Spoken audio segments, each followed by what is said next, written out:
Bonjour à tous, bienvenue à notre méditation quotidienne. Alors pour une autre journée, et on va continuer comme ça dans ce chapitre pendant plusieurs jours encore, nous sommes en train de scruter le chapitre 6 du livre des Actes des Apôtres, et nous avons vu jusqu'à maintenant les 3 premiers versets où le bien-aimé médecin Luc, qui est aussi historien, qui a fait des recherches exactes pour convaincre Théophile, un homme d'une certaine stature dans la société de l'époque, pour le convaincre que la foi chrétienne tenait la route, qu'il y avait une véracité dans les propositions de la foi chrétienne. Et donc, ici, il est en train de raconter l'histoire des chrétiens après que Jésus soit monté vers son Père à la droite de Dieu. Donc, nous sommes au chapitre 6 et je vais relire les 3 premiers versets. Pardon. Et on va s'arrêter aujourd'hui sur le verset 4. En ce temps-là, alors que le nombre des disciples augmentait, les croyants de langue grecque se plaignirent de ceux qui parlaient l'hébreu. Ils disaient que les veuves de leur groupe étaient négligées au moment où chaque jour on distribuait la nourriture. Les 12 apôtres réunirent alors l'ensemble des disciples et leur dirent « Il ne serait pas juste que nous cessions de prêcher la parole de Dieu pour nous occuper des repas. C'est pourquoi, frères, choisissez parmi vous 7 hommes de bonne réputation, remplis du Saint-Esprit et de sagesse, et nous les chargerons de ce travail. » Verset 4.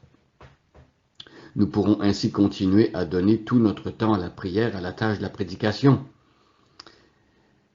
Alors ici, au verset 4, nous nous rendons compte que pour les apôtres, l'essentiel dans leur mission à eux, c'était évidemment de donner tout leur temps à la prière et à la tâche de la prédication. C'est très important de se rendre compte que pour le travail missionnaire, ces 2 éléments sont absolument non négociables. Il faut absolument que ceux qui ont à cœur de démarrer des églises, d'accomplir la mission du Christ dans le monde, puissent aussi se concentrer sur la prédication de la parole et la prière. Et c'est intéressant de constater que ici, les apôtres, et Luc nous le fait bien comprendre, ne vont faire l'économie ni de l'un ni de l'autre. Alors, nous croyons que c'est la parole de Dieu qui engendre la vie nouvelle dans le cœur de ceux qui croient. Il faut prêcher le Christ pour que la foi naisse. Il faut apporter la parole éternelle du Christ pour que des cœurs soient changés et transformés. Cette parole est comme une semence qui fait naître la vie nouvelle dans le cœur de ceux qui entendent. Et donc, la prédication de la parole est essentielle. Et ici, lorsqu'on pense à cette parole, on a en tête précisément l'Évangile. Il faut que la bonne nouvelle du Christ, de sa mort et de sa résurrection, soit annoncée dans toutes sortes de contextes possibles. Et c'est ce que les apôtres voulaient faire jusqu'à maintenant. Nous avons vu dans le livre des Actes d'ailleurs que les apôtres ont parlé en public devant des grandes foules, ils ont parlé devant des plus petits groupes. L'apôtre Pierre a prêché, 3000 personnes se sont converties. Ensuite, ils enseignaient dans les maisons. Et il y a toutes sortes de manières d'apporter la parole de Dieu. Ça peut être d'un à un, ça peut être dans un petit groupe, ça peut être dans un grand groupe.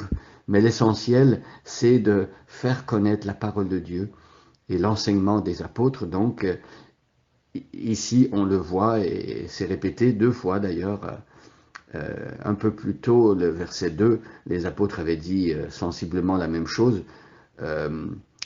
Nous pourrons ainsi continuer à donner tout notre temps à la prière et à la tâche de la prédication. Alors ici, l'accent est mis sur tout notre temps. Et bien sûr qu'il y avait d'autres activités dans la vie de l'Église, il y a toutes sortes d'activités, et il ne faut pas négliger un travail qui serait peut-être moins visible, ou par exemple ceux qui s'occupent par exemple ici des besoins matériels des gens dans l'Église, c'était pas moindre, c'était pas c'était pas à négliger non plus. On le voit, les apôtres vont prendre au sérieux cette situation. Mais pour eux, l'accent était sur la prédication. Parfois, malheureusement, dans la mission, on oublie la prédication de la parole de Dieu, on oublie aussi la prière et on va s'occuper seulement des besoins matériels. Eh bien, quand on fait cela, on perd sa mission, on perd son objectif, on perd ce que Jésus avait en vue. Et c'est malheureux que certaines églises soient devenues, par exemple, des endroits où on aide beaucoup, mais on ne prêche plus la parole de Dieu. Ici, on se rend compte que Luc ne nous dit pas c'est l'un au profit de l'autre ou c'est l'un au détriment de l'autre, c'est-à-dire la prière et la prédication de la parole de Dieu enlèveraient des responsabilités par rapport au fait qu'il faut s'occuper aussi des gens qui souffrent et des gens qui ont des besoins, mais c'est un ordre de priorité. Pour les apôtres, il s'agissait donc tout simplement de ne pas perdre le focus, de ne pas perdre leur priorité, qui était bien entendu d'enseigner la parole de Dieu. Mes amis, si vous avez à cœur la mission, priez pour ceux qui sont missionnaires pour qu'ils puissent garder ce flambeau, ces objectifs, ces priorités de la parole de Dieu et de la prière.